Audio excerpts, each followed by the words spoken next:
Matagumpay na naaresto ng Nueva Ecija Police Provincial Office ang isang lalaki na kabilang sa top 9 most wanted person sa buong probinsya at top 1 most wanted person sa bayan ng San Isidro sa isinagawang operasyon ng pulisya.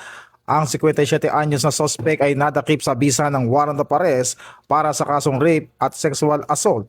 Sa hiwalay na operasyon, nakapagtala rin ng mga pag-aresto ang pulisya sa Cabanatuan City, Cabiao at Piñaranda. Apat din na inihinalang drug personalities ang nadakip sa sinagawang bypass operation sa iba't ibang lugar sa probinsya.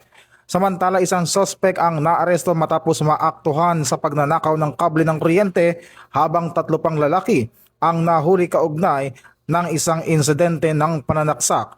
Ayon kay Police Colonel Richie R. Clarbal, Provincial Director ng Nueva Ecija Police Provincial Office, magpapatuloy ang pinaigting na operasyon laban sa kriminalidad upang matiyak ang hustisya at kaligtasan ng publiko sa buong probinsya.